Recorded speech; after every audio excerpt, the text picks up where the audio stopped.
Morning, my name is Gabe Zollner. On Western Center for Journalism, they have a very interesting article.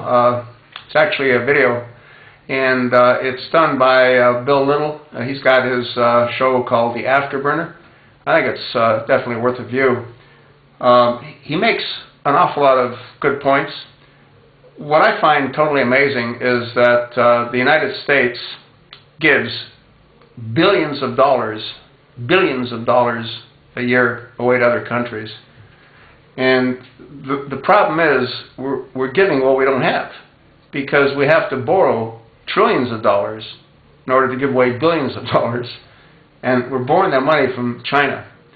Now, I don't understand why China keeps giving us billions of dollars or trillions of dollars, because there's no way they're ever going to get it back.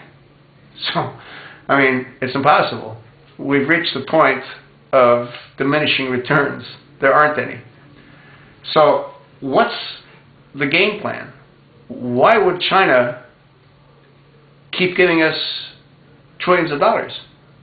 And why would America keep giving away billions of dollars that we don't have?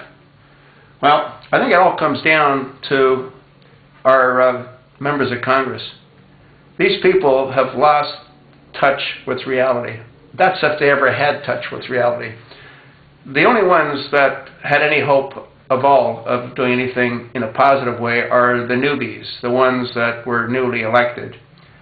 When you take a look at the ones that have been there, like Dianne Feinstein for, I don't know, 40 or 50 years, or Barbara Boxer for 25 years, or the Rhino McCain for 25 years, these people have lost touch of reality. They don't know what it is.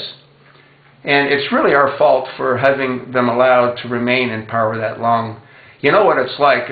I don't think it's any different than someone that's heavily addicted to cocaine. It's very difficult to give up the habit because it provides a euphoric sensation, no different than a sensation that senators and congressmen receive, because they are at the top of their game. They are. You take a look at a guy like John Boehner. John Boehner, I mean, he's third in line for the presidency. Yet he doesn't do anything to protect the people that put him into power. Nor do any of the other congressmen do anything that they should be doing to try to protect the American people.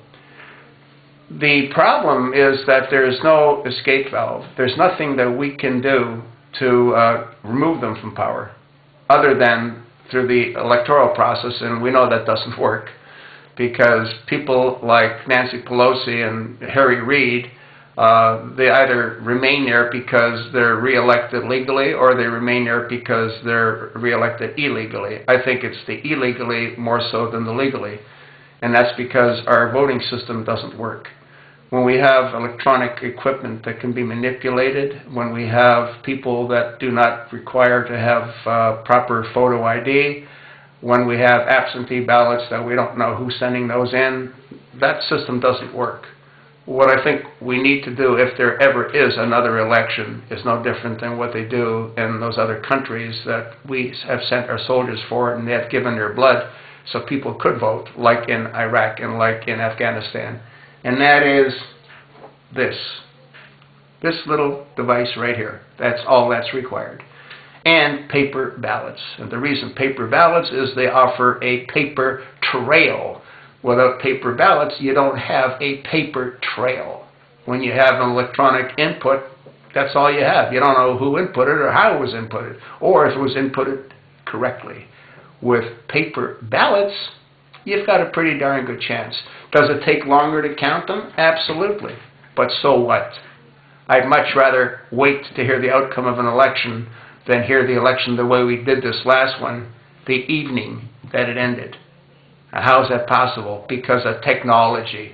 Technology of a company that George Soros bought, that's in Spain, that counted our electronic votes. How insane is that?